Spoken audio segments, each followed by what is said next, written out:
A Teleflex steering cable sat inside a 21-foot Champion Bay boat for years. It looked fine from the outside. The black plastic jacket was intact. The helm turned smoothly enough. A dealership could have checked it off and moved on, and that's probably exactly what happened. What nobody knew at the time was that just a few teaspoons of hydraulic fluid had leaked out of a hose junction. Not a catastrophic rupture, not a visible spray, just a slow weep that nobody noticed because nobody was looking. Derek Hebert took that boat out with a 225 horsepower outboard on the back. The steering failed at speed. The outboard swung free. The boat entered a tight, violent circle. Hebert was thrown from the vessel and struck by the propeller. He died on the water. At trial, Teleflex's own internal documents showed the company had known since 1989 that losing a few teaspoons of fluid caused total steering failure. They never issued a recall. The jury awarded $23 million, and the cable from the outside still looked fine. That verdict should have changed everything in the marine industry. It didn't. So what's actually inside the steering cable bolted to your outboard right now? The standard Teleflex SSC62 rotary cable, the one on millions of American boats, has a black high-density polyethylene jacket about the diameter of a garden hose. Inside sits a helically wound stainless steel core at the helm end, and at the engine end, a polished stainless steel ram that slides through your outboard's tilt tube and connects to the steering arm. Sounds sturdy. For the first couple of years it is. But here's the detail that everyone misses at the time. Most outboard manufacturers use carbon steel for the tilt tube because it's cheaper than stainless. So you've got a stainless steel rod sitting inside a carbon steel tube, surrounded by salt water and humidity. That creates a galvanic cell. Two dissimilar metals, an electrolyte, and corrosion starts from the first day the boat touches water. The carbon steel corrodes faster, producing iron oxide that packs into the gap between the rod and the tube. The grease that's supposed to protect it degrades and washes out within a season or two. Marine mechanics report needing torches, drill bits, and hammers to pull seized cables out of tilt tubes on boats as young as 3 years old. And that corrosion is completely invisible from the outside. The jacket looks fine. The helm still turns. You'd never know unless you pulled the ram out and looked. Meanwhile, the HDPE jacket is taking UV damage every time your boat sits in the sun. The plastic gets brittle. Micro cracks form at bend points near the helm, near the transom, and wherever the cable flexes during trailering. Once a crack opens, moisture wicks in along the wire strand valleys through capillary action. Temperature changes cause the cable to breathe, pulling in humid, salt-laden air. Crevice corrosion starts between the individual wire strands where oxygen gets depleted. The wire thins from the inside, loses fatigue strength, and one day snaps without warning. A marine mechanic described cutting open a cable that had broken at the rod end, clean off inside the sheathing. From a visual inspection, he said it looked fine. And no, I'm not making that up. Sometimes there are zero external signs that failure is about to happen. If that sounds bad, keep watching. Because hydraulic systems fail through a completely different pathway, and the end result is just as ugly. The entry-level SeaStar BayStar HK4200 system, the one on thousands of bay boats and center consoles, ships with cut-to-length nylon tubing and user-installed compression fittings. Industry riggers call that fitting the #1 leak point in any SeaStar product. Whether those fittings hold depends entirely on how cleanly the tube was cut, whether the burrs were removed, and whether anyone remembers to retighten them annually. Most don't. On the cylinder end, rubber lip seals ride against the chrome piston rod. Over time, those seals harden, crack, and lose their grip. Salt buildup on the rod creates microscopic pits that one rebuild specialist described as working like a cheese grater on new seals. Multiple owners have documented SeaStar cylinder seals failing every 2 to 3 years. One owner reported seals leaking on 3 different boats. SeaStar's response? Quietly redesigning the end caps with new orange seals replacing the old white ones. You'd think someone would have said something. Nobody did. The symptom progression is predictable. First the steering feels slightly spongy, then the engine starts drifting to one side on its own. Then you see fluid weeping at the cylinder glands. Then air enters the system as fluid leaks out, and the wheel starts feeling bumpy and unresponsive. Then one day the system loses enough fluid that it loses all authority, and you're doing 35 miles per hour when it happens. Pay attention to this next detail, because it explains everything about why steering failure kills people. A standard rotation propeller, spinning clockwise, produces asymmetric blade loading, creating a constant lateral force called steering torque. Your steering system fights that force every second without you even realizing it.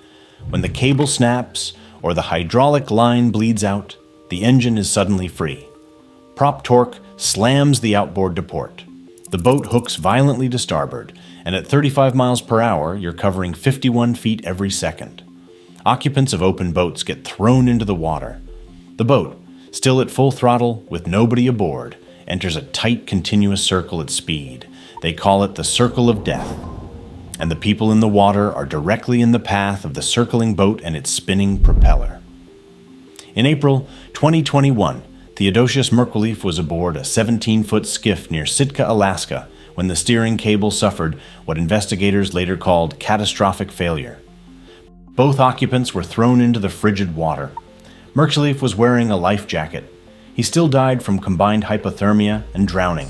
The broken cable was found during the post-accident inspection of the vessel. If that were the only documented case, you might call it a freak accident. Then the Hebert verdict came out. Then forum posts started piling up. A charter captain admitted on the whole truth that he'd lost steering 5 or 6 times on paying charters, even with inspections. A boating magazine editor spent 3 hours using a landing net as a makeshift rudder 20 nautical miles offshore after losing hydraulic steering. Another boater watched fluid drip onto his feet as his SeaStar system emptied itself an hour from the dock. And this is the part where things stopped being funny. The Coast Guard tracks machinery failure as a top 5 contributing factor in recreational boating accidents every single year. In 2024 alone, they verified 3,887 incidents, 556 deaths, and roughly $88 million in property damage across nearly 12 million registered boats. Their own studies estimate up to 93% of non-fatal injuries go unreported.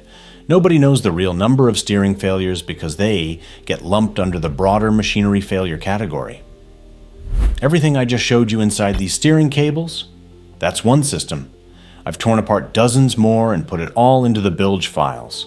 6 guides, a 47-point pre-purchase checklist. 15 repair shops charge $300 to $800 for that cost, under 50. Outboard blacklists based on what I've seen inside the engines. Hull rankings from boats I've cut open. Dealer playbooks, electronic survival guides, no sponsors. $19.99 for the vault. One bad purchase cost you tens of thousands. Links in the description. Subscribe so you don't miss the next teardown. All right, so here's where things get ugly for the dealers and the surveyors. When a marine dealer does a pre-delivery inspection or preps a used boat for sale, they turn the wheel lock to lock, confirm the engine responds, check for obvious leaks, and check the box. They do not pull the ram from the tilt tube. They do not inspect the cable jacket inch by inch. They do not check hydraulic fluid color or level.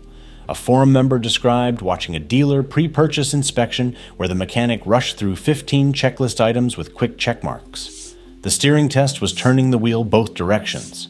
That was it. Professional marine surveyors test steering during the sea trial and visually inspect accessible cable routing, but they will not disassemble permanent parts of the boat. They won't pull the cable. They won't open the helm.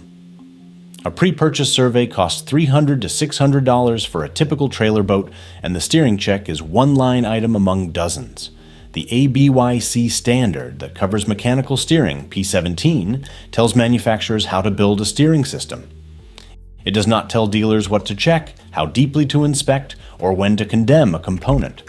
There is no industry standard inspection checklist for steering with condemn or pass criteria like automotive brake inspections have.